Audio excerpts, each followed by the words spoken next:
Hi, everybody. Welcome back to my Zero Carb Life. I am Kelly Hogan, and I am joined again by Dani Conway, who is a board-certified functional diagnostic nutrition practitioner. She's also a functional blood work specialist and a Gut Thrive practitioner with over 15 years of working with clients.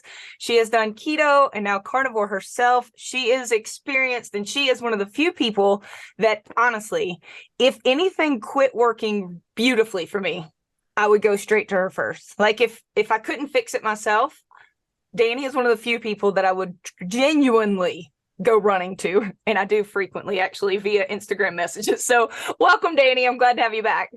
Thanks so much, Kelly. It's an honor to be back. And it's, of course, an honor to be your first go-to for, like you just said, questions and all of that. So I truly, appreciate that.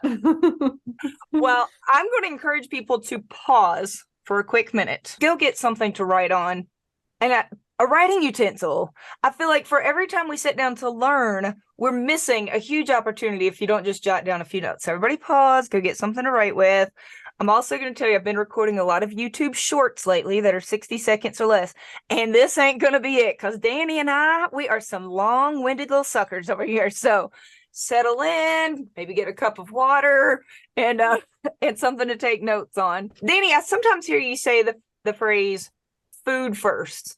What does that mean for you? I truly believe that we can't have balanced hormones. We can't have balanced digestion. We can't have all of the health that we want overall without getting our food right first. So for example, we can't eat fast food and then take supplements and expect to be healthy, right? So always food first, always dialing in the macros, your proteins, your fats, your carbohydrates, if you're eating carbohydrates, and then look beyond that, getting that right first, and then looking beyond that. Some people don't need to ever look beyond the food part, and then some do. And that's what, I think we're going to cover a lot of that today.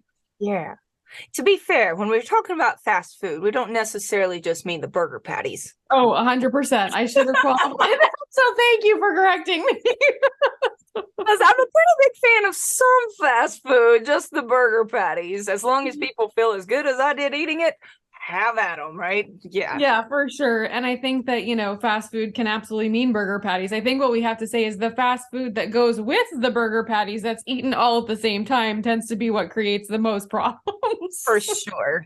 For somebody out there who just stumbled upon this video, you're not a carnivore, you're not doing keto, you're just like, okay, maybe I want to lose weight in 2023 and feel better. What are the worst offenders that you think people should go to first? It doesn't have to be all at once, right? But the worst dietary offenders. Reducing refined carbohydrates and sugars, for sure.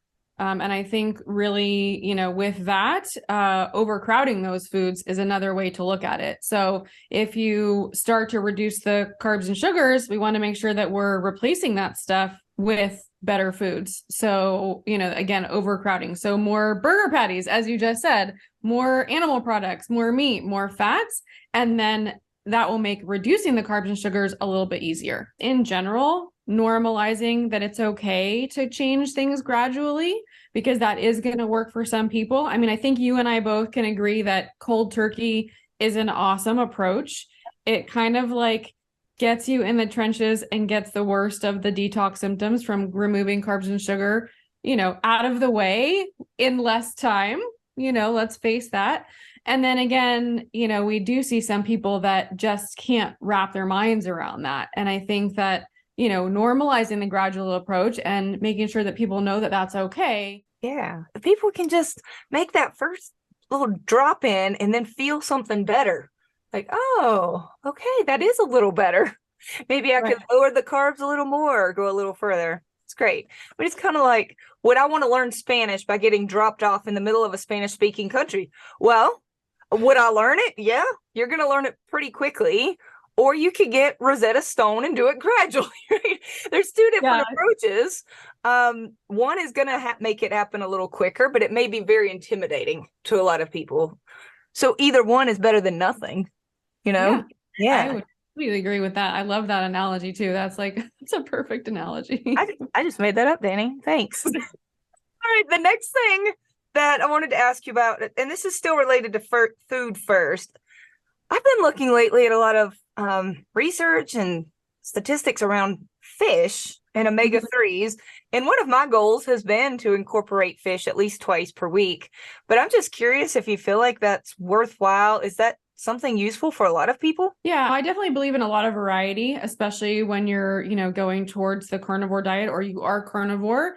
We are cutting out a lot of foods, which is great, and doing a lot of elimination, which is great. And I think that it's important that if we don't need to cut foods out because we don't react to them, because some people, like we know, they do react to things like chicken or bacon. But I think that the best case scenario is to have the widest variety of protein sources, the widest variety of fat sources. And then, yes, that would absolutely include, fish and seafood. Great. I brought some show and tell items today. Oh, yay. These are cod livers. They are incredibly high in omega-3s. These are kind of new to me. Pros about these is they do not taste fishy. Okay, this is sardines. These are all of the fishy. So if you do not like a fishy taste, people have said, do sardines taste fishy? Yes, that's the definition of fishy. Sardines do have a lot of calcium, especially if you eat the soft little bones and the skin. These are all about the omega-3s. Sardines are much cheaper. These are more expensive. These do not have much of a fishy taste. So if somebody wanted omega-3s and some nutrients from seafood without it tasting like seafood, that's an option.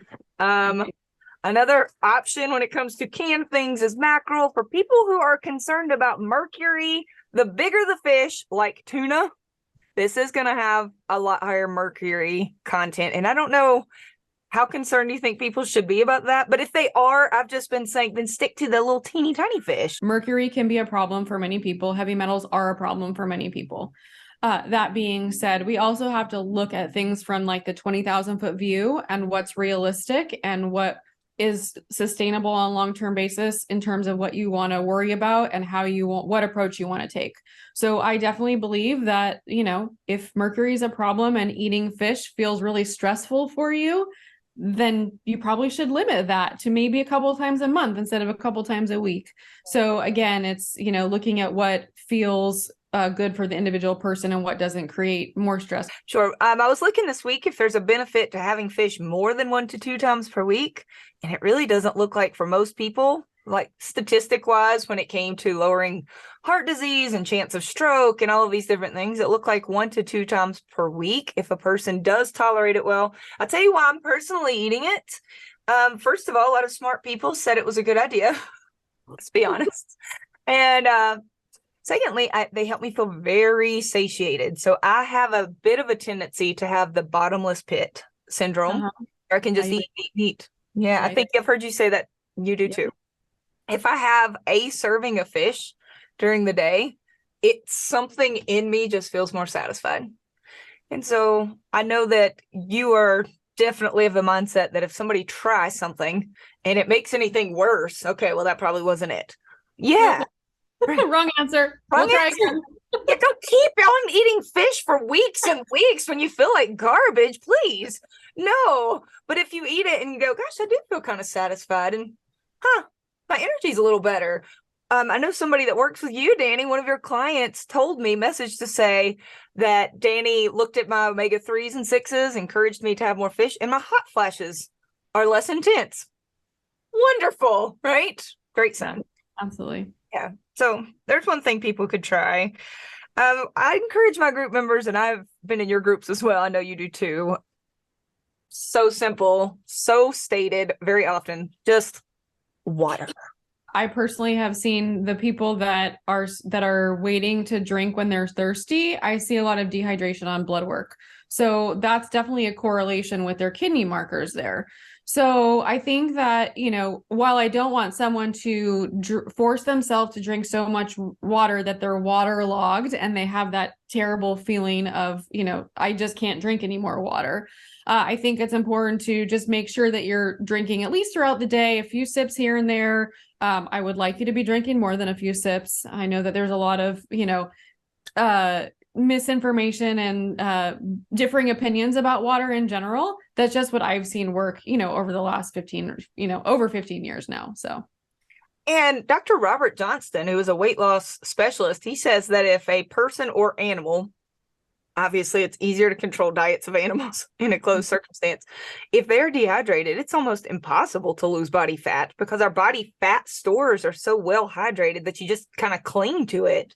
Yeah, and you want the body to be able to release the water so that, you can't have that shift in body fat. All right, Dani, because of you, in a class I took with you, I no longer eat in the same fashion that I used to eat. I am a chewing pro now. Chewing. Yes, so much chewing. Y'all, if any of you out there are a gobble gobble gobbler like I was, just hear Dani out on this. What's up with all the chewing? Yeah, so I think it's important to realize that if we don't, digestion starts in our mouths when we first start eating food. So as we're chewing and our digestive enzymes are released in that process, that's going to help your digestion once you actually swallow your food.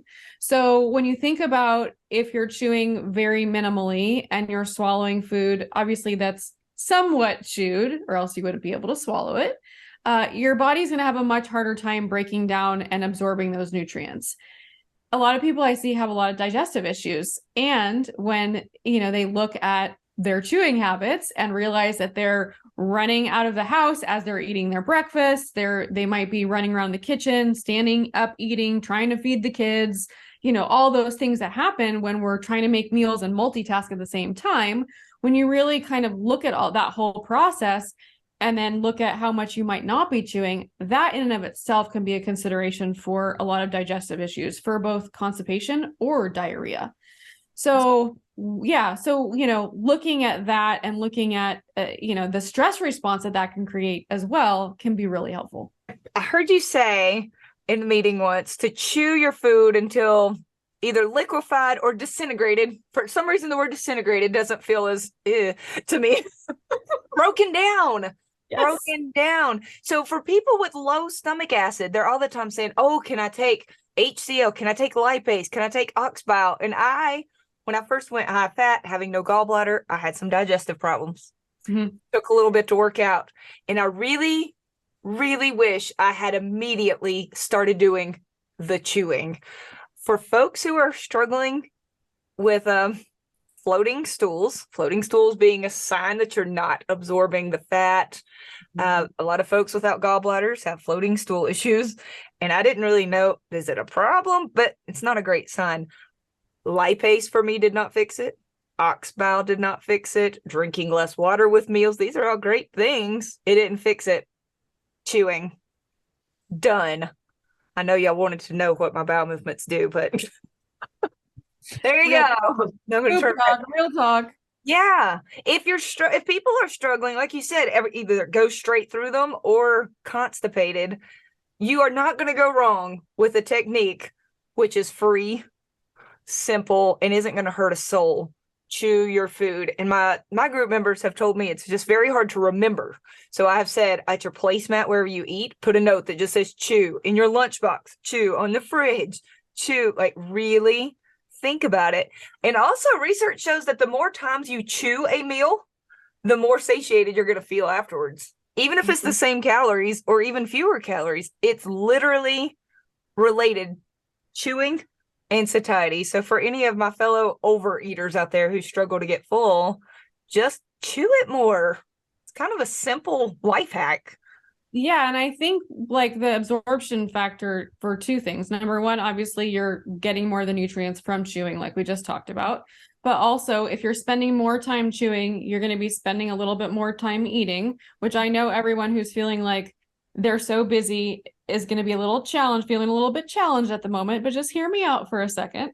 And I will say that we have to look at that eating time and that nervous system. So our rest and digest is our parasympathetic side of our nervous system, and our, fight or flight is the sympathetic side. And when we're rushing to eat, running out the door while eating, all of those rushing things that we're doing while we're eating, that's only activating that sympathetic side.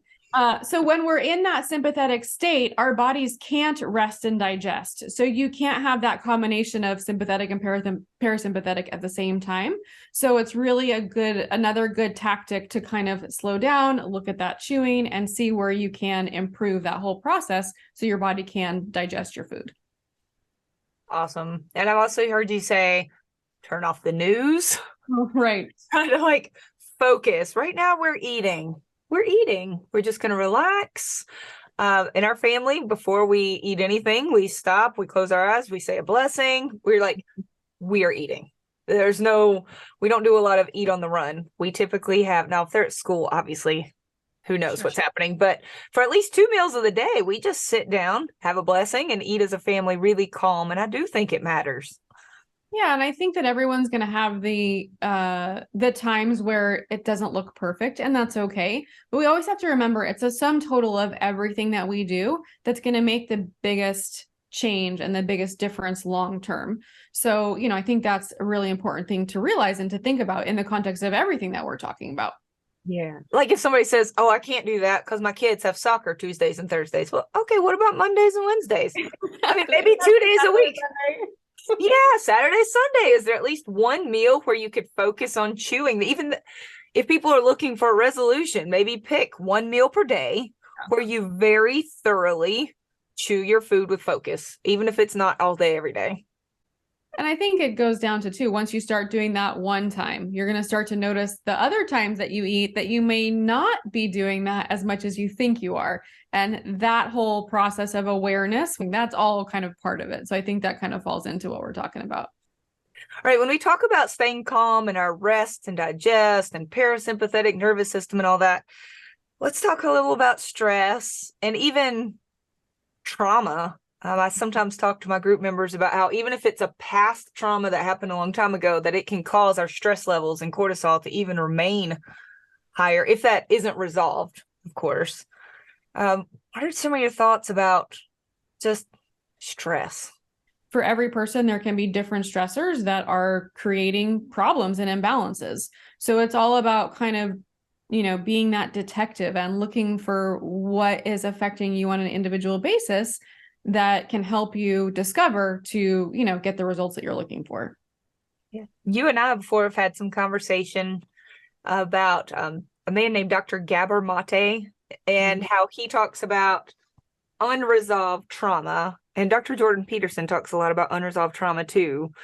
And Dr. Mate, I know I've shared this analogy with you before. He says that if you've got unresolved traumas and you keep it under the surface, it's sort of like you're trying to go out and enjoy a swim while keeping a beach ball suppressed under the surface. It's just taking up so much of your physical and mental energy that could be going towards things like healing and enjoying life, digestion, rest, sleep.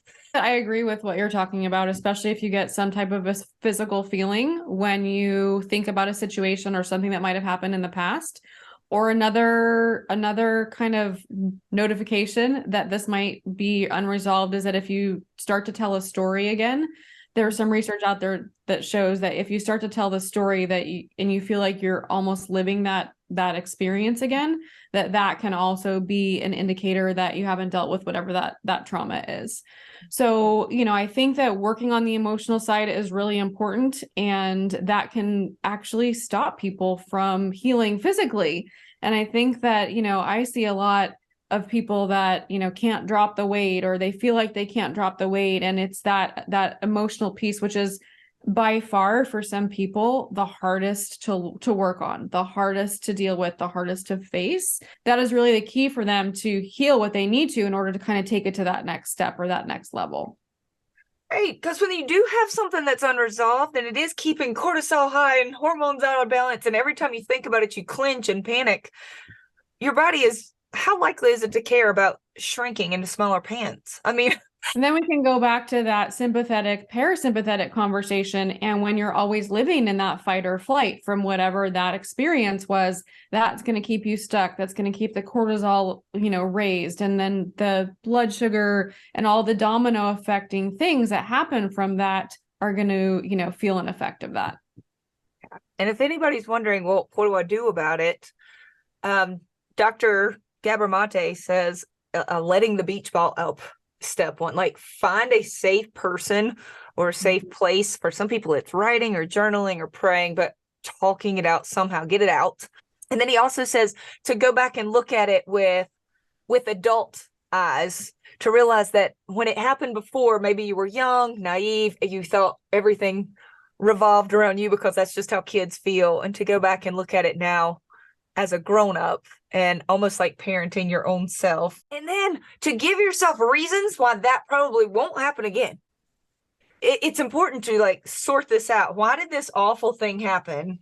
And now, you know, I'm an adult, and now this and that really probably won't happen again. And just talk that out, either within your own mind or with somebody else. I think you are right. I think, and honestly, there's a lot of research that our past traumas, if they aren't dealt with, can lead to future health negative outcomes. I think also looking at worry. So if your tendency is to worry a lot, that can be internalized. So a lot of things that we don't really think about can actually affect our physical and our, you know, long-term health and the ability to get the results we're looking for. So I think it's just important to kind of be real and look at, you know, these things if they could be a problem. Yeah. I think most people think about their past trauma when it's coming to weight loss, right? It's always just, you should be running more and eating less. Instead, it's like, yeah, but your body is under a state of stress already. So running more and eating less is actually pretty horrible. And yeah, you're right. It is hard. Hold on. Let me think of a thought that makes my heart race and feels like a gut punch. And let me spend some time talking about that. Right. Exactly. That's not fun for any of us. I've tried to sort through a few things from my past and my groups. We've talked about it some too. It does not feel fun, but I'll tell you the next day, something feels a little looser, right? Yeah, lighter, sometimes even if you discuss or think about something or you're journaling and you have a really good cry, you know, that can kind of lighten up your whole body in a sense. So those little things can be, you know, really helpful. One of the things that I like to share is that your body hears everything your mind says. And so it's so important, again, going back to the awareness that we talked about earlier, is that some people have so many negative thoughts and don't even realize that their thought process is that negative. It's so important to just become aware when you have negative thoughts, and then you can do something about them. But if you don't realize it first, then it's really hard to change. Yeah.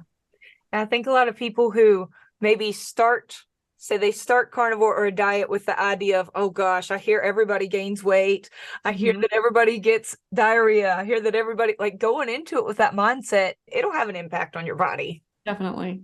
Right. When we talk about stress, I think we need to also address the vagus nerve. I think it's been a little bit of more talked about lately. Well, I guarantee you, if I'm saying the phrase vagus nerve, more people are at least thinking about it, because it wasn't on my radar until past year, I would say. So the vagus nerve, what's the deal with it? And what can we do to improve the situation? Yeah, so I like to just explain it really simply and say that it's the nerve that connects the gut brain and the brain gut. So it's kind of like the brain gut brain highway. And so there's a huge connection with our digestion and our brain function. And the vagus nerve is something that plays an integral part or piece of that connection. I hear that it can be damaged by if somebody has a really bad infection. Concussion is another big one. So like any type of injury, trauma, different type of trauma, digestive issues, that kind of stuff. Okay. Once it's damaged, there are medical ways that people can stimulate it. I know that there are like implants that will physically stimulate the vagus nerve, but if that's not your thing. Exactly.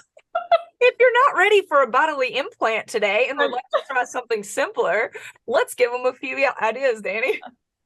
So the first one is singing. So singing is, if you like to sing in your car, sing in your house, sing it anytime. That's one. Belly breathing is another one. Yeah, the belly breathing. And I know a lot of people go, oh gosh, what's that supposed to do? Well, if you think about it, when we are stressed, animals and people, hurt or stressed, how do we breathe? It's like so short. Yes. And then we get when you get anxious, it's like you're almost, gasping for breath in some situations. So taking even a few deep breaths, I was a choir teacher at one point, Right. use those diaphragm muscles, get the air low and slow, and it can stimulate that nerve, that system, to then go more into that rest, relax, digest. Yeah. The box breathing that you've talked about. So what's so funny about the box breathing, because I know you've talked to your groups about that. I ride horses, and so some of the sports psychology stuff out there, with sports anxiety and things like that, talks a lot about box breathing for similar sports type of anxiety. Oh, that's cool. Yeah. So another one, gargling. So speaking of water, you can have multiple purposes for your water. So gargling, I like to say gargling through a glass of water, maybe once morning or night when you brush your teeth. That gargling function does stimulate the vagus nerve. You got to gargle hard. So sometimes it's to the point you might feel like your eyes start to water. That can be really helpful for the vagus nerve as well. You've got me doing that. So I have a little cup. By the way, if I were to gargle through, I don't suggest that people start gargling through like a liter of water. That's crazy. It's going to take you forever. So I just have this little plastic cup. It actually has a Bible verse on it, and that is my new designated gargle cup. So everyone has one, right? And so I just fill it to the top, this little cup, and throughout the day, I did try it a couple times doing it all at once, but I found that just every once in a while, go in, gargle. And then for me, the first time I tried, Dani, gargling was hard because it's like a motor that wouldn't start. It was like, I couldn't get it going. Well, now, like a motor, baby. I can do it. Yeah. So another sign that I see a lot in my practice that someone might have a disconnect with their brain-gut connection or vagus nerve is the inability to swallow pills. Not being able to swallow pills, that can definitely be a vagus nerve problem, which many people don't realize. That's interesting. Mm-hmm. So what we're trying to do is stimulate this vagus nerve to be stronger and more active, singing, humming. If for people who are non-singers and you just don't feel like, I can't do that, humming, that vibration as well. This is also partly why the I've been told that is so effective when it comes to calming down. Gargling, people have asked me, do you have to swallow the water or spit out the water? It doesn't, whatever, right? Some people prefer to spit out the water after they do their gargling. Yeah, you're not going to get hydrated from it, but it will have the same effect on stimulating that vagus nerve. Yeah. Some people find great relief from just tapping hard enough to get vibrations. And you think about the calming effect if you have a baby that's upset, patting the back, patting the chest, that vibration. Some of these tips also work really well if somebody's having an anxiety issue, anxiety and panic. Yeah, as far as the tapping goes, there's actually a technique called emotional freedom technique, that EFT, that different types of tapping can be really effective with calming the nervous system and a lot of the things that we're talking about too. Oh, and I don't know if you've experimented with this recently. I did some looking in how to stimulate the vagus nerve, but it runs down both sides. So I think most people focus on the right side, but I'll turn to the side, doing some not hard pressure, but just up and down massage techniques around the ears. Some people say that really helps them to calm down, but whatever helps you to just feel more relaxed and happy instead of in a state of constant, oh my gosh, irritability, moodiness. Yeah, that would be a great thing. All right. So as far as detoxing goes, I think this is important to talk about because we all poop every day, even if we don't want to talk about it. I always we don't every day. No, right. Thank you. We should be pooping every day. And then also with detoxification, there is a connection with the gut brain gut vagus nerve. So that is a little piece of that as well. So making sure that your detoxification system is optimized. You are eliminating, we don't want toxins to, recirculate back into the body. All of that is super important. Obviously, we've all heard a lot of carnivores say, even if you're eating every single day, but you're only pooping a couple times per week, as long as you're not constipated and it's easy to go, that's fine. And maybe it's fine, But you're saying that's not optimal. You really should be going every day, maybe every other day, but 1 to 2 times per week is not much elimination. Yeah, I definitely don't think it's a much elimination, even if someone's not experiencing pain or bloating. I think that we have to realize we have, estrogen metabolism and other things that are recirculating that we need to make sure that we keep things going and that we're, passing and, making sure that all that stuff gets eliminated. So you talking about that had me go and push. Well, first I went and did a little bit of reading about castor oil and the history and what it's for. And then I went to Amazon and I hit add to cart. So let me show everybody what I have now. This is a product that Dani talked about. It is called Queen of Thrones. And I have mine. Oh, she's got hers too. Neither of us are affiliated with this. There we go. With this product at all. Buy 1 million bottles and we won't get a penny. We don't care. But this is called a castor oil pack. And Dani taught in her class that right below the right rib cage, which is where your liver is located. Yeah, thanks, Dani. Your gallbladder is not located there anymore, but those of us that have one, it's in that same spot. Yes. So you can either pour it directly onto the skin, and you could just lay there topless and enjoy the moment. But if you want to cover this up, the only deal about a pack, it's really just a cover. It's a very soft, absorbent side on one side, and this is going to keep it from leaking through. So you can walk around with this under your clothes, and it's not going to stain your shirt with oil. But castor oil has, in fact, caused me to start going more often. Yes, I'm going more often. I think there are lots of resources out there. We're not going to we could spend an hour talking about castor oil, but I think the deal is that start slow. If you start to feel anything negative, even if it's at the 5-minute mark, negative being cramping or diarrhea or anything, that you need to just limit it to maybe a couple times per week, 5 minutes, and work your way up. Eventually, the idea is that you would have it on your skin until it's absorbed, which usually takes, for me, about half an hour. And then it's supposed to be great for lowering inflammation. There are some double-blind clinical studies showing that the people who were given actual castor oil versus like some fake junk oil, inflammation levels went down. They did have better elimination, more frequent, and less struggles. So there are definitely people that have a predisposition in terms of not being able to detox as well as they could be or should be or need to be. This is one of those things that can definitely help, that's super easy to use, and you can definitely, notice a difference. If you don't notice a difference, obviously, like we said in the beginning, you don't do it. But it's important to realize that we just want to optimize those detox pathways as much as we can. And I'm one of these people that I don't tend to pee very often. I do not use the bathroom at all very often, and I do not sweat hardly at all. So I could either look at this as, wow, Kelly Hogan has no toxins at all, look at me, or go, okay, well, let's try a few detox things to see if anything changes. And for me, what do you know? I'm going to the bathroom more, so maybe I really did need to do that. Okay, I know castor oil is a great way to detox, especially people who want to detox their liver, but tell us a few of your other favorite ways that clients have just gotten rid of toxins. Yeah, so I love detox baths. So Epsom salt or sea salt, they can both be, Epsom salt, there you go. Always looking for no fragrance, nothing added, just pure Epsom salt. Another one is you can use sea salt, like get sea salt in bulk for baths. It doesn't have to be food grade.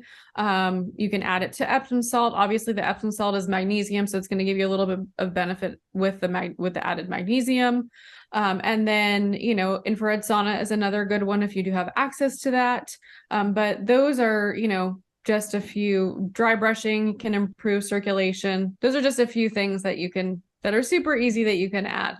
Yeah, you can get an 8-pound bag of Epsom salt, nothing added to it. The cleanest, just Epsom salt, for like $6.50. And, really put I think a lot of people take a little scoop, put it in a full bath, and then say, it didn't do anything. You're like, my gosh, you get a whole bag. Yeah. So you and Dr. Annette Bosworth, this is a 4-pound bag. Dr. Bos says to use about 3 pounds per bath. And that may seem crazy to a lot of people, but especially if you're new to it and you just want to find out, does it help?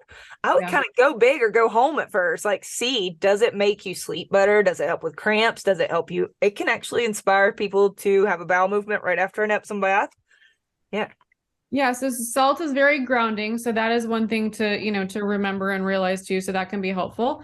And then yes, so if you're someone who sides on the diarrhea side, then proceed with caution because like Kelly said, it can elicit a bowel movement. So yeah. Hopefully your tub is very close to the toilet though. So yeah, exactly. it can't be that far apart, right? All right. Well, speaking of getting rid of horrible things out of our bodies, let's get this out of the way, Dani. Are calories real? Do they even exist? Should we talk about them? What are your thoughts on calories? Yeah, so I think, let's definitely talk about them because I know that there's a lot of different opinions out there. And so what I want to say about that is that let's be real. Some say that they don't exist. Some say that the body doesn't know what to do with them. And others are, basically look at them as the end all be all to everything. Whether or not they're real, if we look at them as energy, the bottom line is that if we take in more energy than our body needs on a daily basis, then it's going to store said energy. So whether you talk about it as energy or whether you talk about it as calories or whether you talk about it as food, we get energy from it. So again, when we eat too much, we store it. When we don't eat enough, we might lose or we might get stalled because it can create problems with our metabolism. So I know you've had a lot of kind of experience on that side of things. Well, yeah, because people just assume, even some really smart, knowledgeable folks in the weight loss arena just assume if a person's not losing weight, they literally just must be eating too much energy, fuel, calories, whatever you want to call it. And you're like, yeah, but some of these people are bigger than I am and eating less than my 6-year-old. The answer is not always, oh, you're gaining, you must eat less. I mean, let's just all go ahead and agree on that, right, Dani?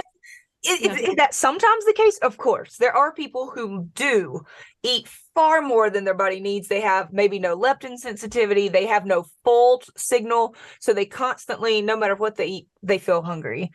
But there are people who are under eating that are not losing weight. And I think that is where so many people go wrong on the calorie discussion. Maybe more context I could give. I like to just refer to it as macronutrients because we all have to take in proteins, fats, and sometimes carbs, depending on the person.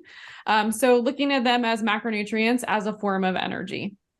So that would be the first thing. The next thing I would look at is, protein versus fat. How much of each are you getting? And if what you're doing isn't working, then starting to make some changes. What I see, I know you've talked a lot about 80-20. You did your own 80-20 experiment. I have been high fat for a long time, between 70 to 80% fat. And with that being said, some people feel amazing on that approach, and others come to me and say, I've tried this, I'm gaining, I have no energy. And the list of things that they've been experienced only since they made that change is really long. And it's not a good list. Right. So I think just kind of approaching this from an individual basis. And then also, if you make changes, this is one of the biggest mistakes I see, is making too many changes too soon. So back to what you said in the beginning, of course, if you feel terrible doing something, you're not going to continue doing that for long periods of time. But there are a lot of cases where it takes a little bit of adjusting and a little bit of patience to then see if okay, is this right? Get ideas on where to go next, that kind of thing. It can be hard to know when to wait it out, right? Yeah. Oh, definitely. I mean, when we all cut out processed foods and carbs, we probably felt pretty bad for a bit, but that didn't mean it was wrong. We had to sort of push through and go, oh my gosh, okay, well, this is withdrawals. It's going to get better. And it did. For me, when I switched to high fat, I had a couple rough weeks, and for me, it ended up being worthwhile to push through. But if somebody's been doing something for week after week after week, and it's not getting better, or things are getting worse, then at some point, I got to reevaluate. What were you doing before where you did feel better? Maybe go back towards that. Is there something else you can look at to try? And I know that you and I both would never encourage people to just keep powering through for weeks and months on something that really might not be the answer. Yeah, no, I think I can definitely agree with that. So also looking at how you're making those changes. So if you're wanting to be high fat and you just add fat to what you're currently doing, that can just be too much overall. Your body might not be able to process all of that food if you're eating a lot of meat and a lot of fat. So there's a lot of little nuances, within making these changes that, can definitely be adjusted, and at the end of the day, maybe someone needs to look beyond food, period. But I think that there's a lot of changes that, can be made in the meantime. I think it's important to realize that there are going to be some people that need to eat more, and there are going to be some people that need to eat less for whatever their goals are, and making sure that you're just doing it based on whatever your individual body and metabolism need. That's going to give you the best results at the end of the day. And then, of course, I agree with that completely. If people do find that they make changes, I think you and I are both big fans of small incremental people who say, you know what, I think I'm under eating. I'm going to reverse diet. And instead of 1,200 calories per day, I'm going to eat 2,200 calories per day. That's a massive change. I would encourage people, if they're going to reverse diet, meaning eat a little bit more, to do that slowly over time and incremental changes. And same for if someone thinks, gosh, I think I'm way overeating, instead of 3,000, please don't slash that in half. You're going to be so hungry and grumpy and you're not going to sleep. Just slowly reduce and see what happens. I always tell clients, my goal is for someone to be able to eat as much as they can and still lose weight. So if, like take your example, if someone is eating 3,000 calories and they reduce to 2,900 and they start losing, don't continue to reduce the food, right? Stay there. And then if they reduce to 2,500, but do that slowly. And then once you get to that spot, stay there. Don't think that you need to go further if those results start changing. Yeah, when it's working, ride that wave, baby, until it stops. Like tiny change, enjoy whatever benefits come, weight loss or whatever you're looking for. Yeah. Then consider a tiny change. But that's, as you know, I'm sure, working with people for so many years. And I have definitely been those people where you say, oh, I think I'm eating too much. Slash it in half. Yeah, no, I mean, I can relate to in my own journey, years ago. Yeah. Bodies don't really like slashing things in half. No. Or doubling, for that matter. Let's suddenly eat twice as much. Let's go from, by the way, I've done lean carnivore for 2 years. Now I'm going to live on sticks of butter nonstop. Bodies don't love that. Like we said, like going back to baseline and making that slow change can be, can make you become more aware and aware of where the point is that is right for you. So that's another big piece of it. And you were the one, I think, that first introduced me to a particular TDEE that I've used many times. If people want to get a ballpark of where to start, I think you and I are both fans of just saying, okay, check in, see what is recommended. And I'll link to that particular TDEE just to get an estimate. And then if they want to just keep track for a few days on something like Carb Manager, an app. I use Carb Manager. I think you're a chronometer girl. I tell people usually to experiment with any or all of the free versions, and whatever feels the most intuitive, to use that one, because we all see things differently. We all learn differently. And so, kind of maybe experimenting with whichever app feels the most intuitive or easy to use, I think is the best way to do it. Yeah. And you won't know how many calories you're eating if you've never written it down for even a day or two. And I know a lot of us became carnivores because we hate tracking and we don't want to feel like dieters. And if it's really stressful, I tell my members, I know you do too, if it's freaking you out or causing some eating disorder to come back, don't do it. But if even for a day or two of typical eating, you took down some notes, plugged it in, got a ballpark, how much protein am I getting? How much fat? How many calories? And then you sort of have something to play with, right? You can't say I'm going to increase or decrease what? You don't even know what you're getting. So I like to call it reverse tracking. Basically, eat what you normally would in a day and then go back and enter it after the fact. So this can be really helpful if someone doesn't like to track, feels like they might get a little bit triggered, they've got that history of restriction or eating disorders, things like that. So a lot of that is actually changing the mindset about why you're tracking. So for me, I had to shift my mindset of going from I'm tracking this food to see how little I can eat in a day or how much I could survive on 1,200 calories, and moving that over to I need to make sure that I'm eating enough so that I have enough energy to do all the things that I'm trying to do in a day. So that mindset piece of tracking is the most important when people are getting triggered. I don't think we talk about that enough because people just go to the fact that they're triggered from tracking, but not looking at the why. And there's a lot of benefits to being able to, write down what you eat, enter it in and see where you are in the day, and then kind of go from there with the adjustments. I like to take a picture, not just because of Instagram, but every time I eat something, I just take a photo throughout the day. And then at night, it's easy for me to go back and then enter it onto Carb Manager, which is the app that just felt the most right for me, really easy for me to use. And then enter it in. And I just, at first, I had to literally like say to myself, whatever the number is, it's fine. It's fine. There's not a cap.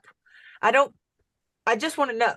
Just ball. And also like maybe don't even look at the numbers. Like don't look at the numbers even for a few days. Ignore the recommendations the app is giving you. Don't look at those numbers because ideally one day gives you some information, but you want to start to collect that data from a few days and then kind of go from there. So even changing the macros to set it 0 or to make it some high number that would be unrealistic in either way, so that just completely distracts you from what the numbers say, would be another way that people could try to do that. Yeah, I do not like it when my app says you have 400 calories left. I'm like, says who? I don't like that. So set it on 6,000 if you want. Be like, you have 4,000 left for the day. That's right, I do. And it doesn't mean you have to eat them all. It just means if you're hungry, it's to get out of the idea of you can't go past. You can't go past. I don't like that either. That's a bad feeling. All right, another topic. I've heard you mention the phrase metabolic reset. Metabolic reset.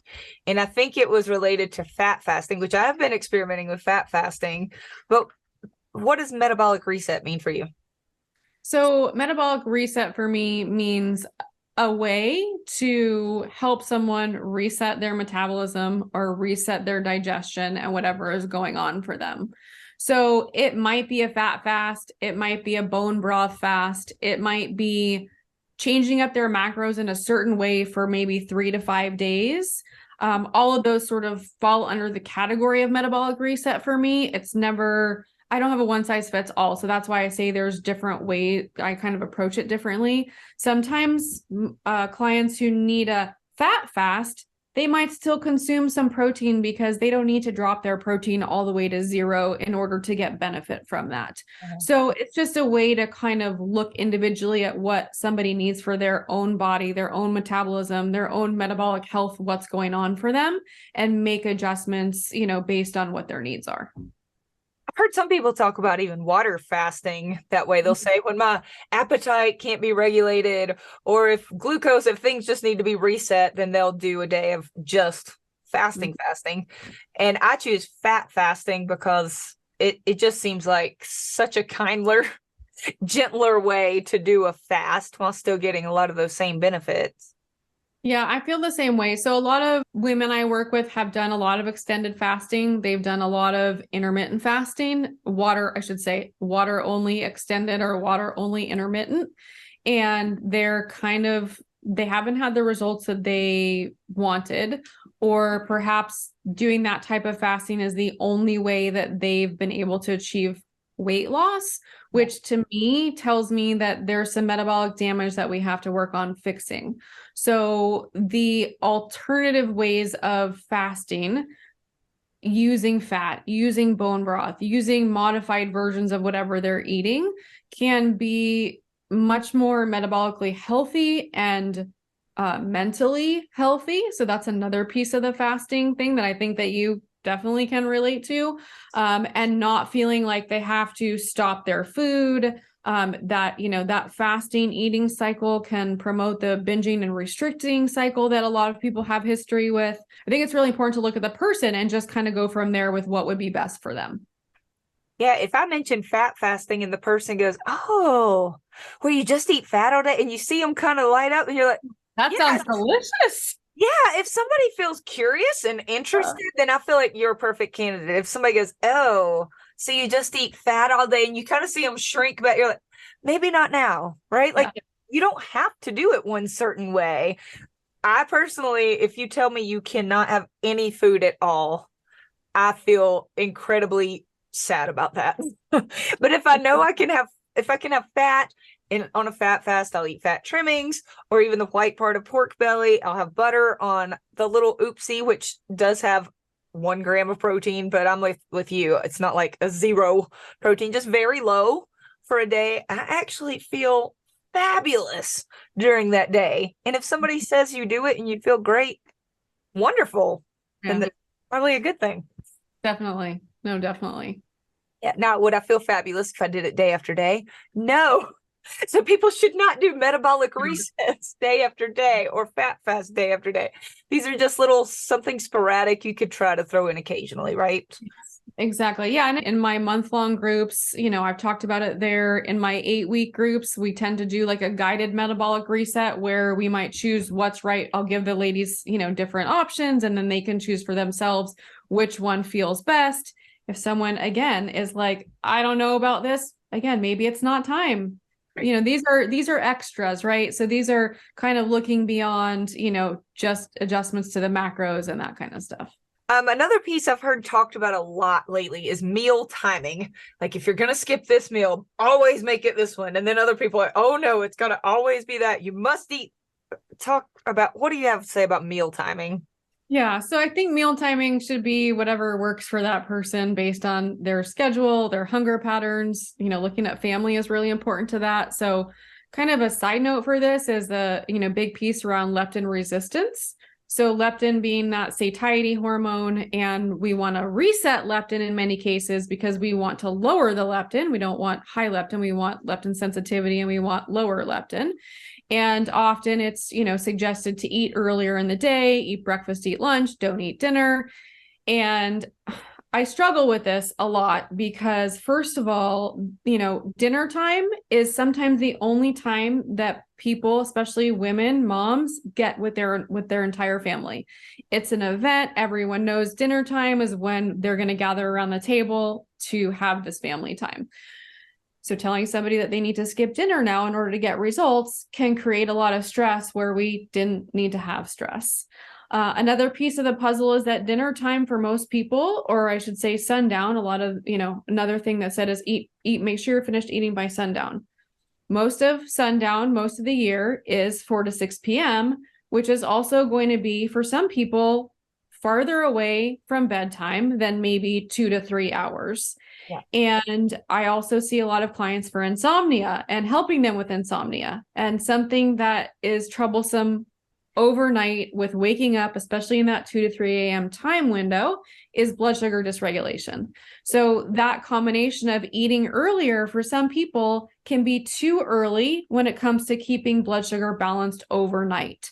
So I think that we have to, again, look at in context. This doesn't mean that for some people, skipping dinner isn't going to work and isn't going to help them reset their leptin. But I also think that we have to look at long term. We have to look at what's sustainable and what is going to get the best results. And honestly, Kelly, over 15 years, I've never had to tell a client to skip dinner in order to get their results. Well, that's good to know because I like dinner. We sit together, we eat together. It's nice. Now, I have had times where I'm legitimately not hungry at dinner. Like maybe I had a huge lunch. Yes, of course. I can sit with them and still around the table and talk. I've even had my yarn and crocheted while they eat. Yeah. It's fine. You can still be a part of it. But most every day, I very much enjoy eating something that my family is also eating with me while we have dinner together. So that's right. Yeah. And I'm never talking about like, if you're not hungry, I'm not saying to force yourself to eat. That's another one that I don't agree with. Right. So we're not talking about that. This is kind of like the one time you're not hungry, of course, don't eat dinner. But just as a general rule of thumb, this is what I mean with the meal timing and meal skipping. Yeah, I've had some people come to me and say, tell me anything to try. Tell me, they're to the point where like, I don't care who's eating when, I'm just desperate. I've tried everything. Mm-hmm. But once we go through a lot of these other things, I think it's worth asking, have you evaluated when your meal times are and how it makes you feel, how it makes you sleep, how it affects results. And if somebody wanted to try several days of bumping all their meals to breakfast and lunch, whereas maybe they've been skipping breakfast and only doing lunch, dinner, just I think it's worth trying. If you feel, yeah, if you feel ready to try anything, then put it on the list, right? And if it does nothing, then eat as you were, right? As you were. X, doesn't work. Bye. Yeah. I've said before, and you probably have to, I think one of the best dollars anybody could spend is just on a little health notebook. Take down some notes and maybe write down, okay, for the next several days, I'll do breakfast and lunch. And then take some notes on how that went. Were you waking up more during the night? Right. Did your sleep score go down the toilet? Take some notes, because I think a lot of times nobody logs any calories. Nobody tracks any food. We have no idea how we're sleeping. And it's just a whole big, I want to feel better. What am I doing wrong? Kind of thing. Yeah, and I think the notes are important because I know for me, there's been many times where I've like told myself, okay, I'm going to make this change and I'm going to remember what happened. And I literally don't remember. I'm a big fan of handwriting. So going back to what we were talking about earlier with the notes, there's something that happens in the brain when you connect pen to paper versus taking notes on an app. I love my notes app. I live in that. I also definitely, again, try to take handwritten notes when I can, because there is, journaling, especially not journaling in an app, but journaling on paper. That's huge as well. So my good buddy, Karen Miles, I know you know her too. She is a journaler, and a lot of times she'll keep like a commitment tracking kind of thing. And on the back, she'll write down if she makes a change. So let's say she started taking magnesium, but as soon as she notices a trend, like, oh, I had cramps 3 nights in a row, then she just write it down, right? Just write it down. And then she's come to some kind of interesting conclusions by just taking down a few notes. Whereas I've learned if I have a grocery list and I think, oh, I'll remember. No, write it down. Just write it down. That's such a good example. Another good analogy of like, thinking you're going to remember the grocery list and getting to the store. And then you get home and you're like, darn it, I forgot these 3 things that I use every day. Yes. And same with people watching a video, think, okay, I'm gonna remember what they said. And then afterwards, I'm like, what? It was so powerful, but what was it? So powerful. And just a few keywords written, whether it's about your sleep, your hunger. If you even notice, hey, you know what? I went to 80% calories from fat, and now I'm suddenly noticing I don't take a nap. Okay, Right. write that down. Write that down. That's worth noting. I think, at the end of the day, if all the things, if you're doing all the things and you've tried all the things and you've given it, your best shot, so to speak, test, don't guess. My feeling on that, but that's where I see a lot of people kind of discover things happening. You're sleeping 8 hours a night. You're eating fish. You've cut out all carbs. You're doing some and de-stress. You're working your Vegas. At some point, please go get some lab work drawn. There's something going on, and you might just need to look under that hood and get a professional to not just say everything's fine, but is it optimal? Are things in optimal ranges? And I will absolutely link to how to contact Dani, because I'm telling you, if something wasn't optimal and I ever in the future feel like I want to know what's happening, that's what I'm going to do. I'm going to go, because she knows where optimal ranges are, not just ballpark. What does the standard American look like? Well, a lot of people hear, oh, your blood work is normal. Then why do I still have all these symptoms? Oh, it's all in your head. No, I promise it's not all in your head. I've been told that many times from clients where we review their blood work and they literally are like, oh my gosh, thank goodness I'm not crazy. My doctor made me feel like I was crazy. Now, I definitely believe there's a time and place for medical doctors. So, don't get me wrong. Just the functional things on a daily basis, sometimes they don't kind of read between the lines for that stuff. When I was in my 20s and I started all of this, one of the reasons that I started was because I was in my 20s and I couldn't imagine how I would be in my 40s. I'm now 46. If I was like that then, how would I ever even make it to, now, and what would it look like? So that was my motivator and driver for becoming so disciplined in order to be able to do this all these years. For anybody that's feeling kind of bad right now, you're right. Think 20 years down the road.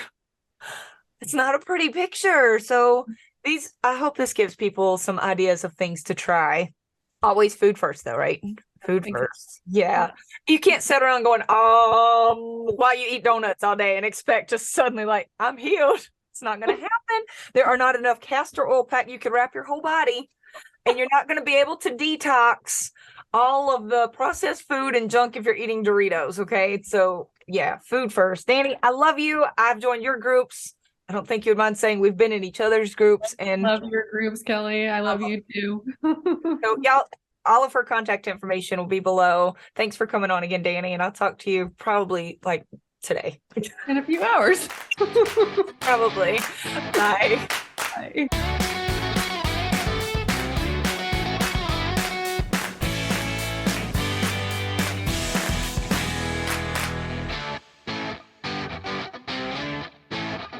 What we can't do when we digest is, sorry. Don't be. We can talk. We can it'll all be fixed. Right. Good.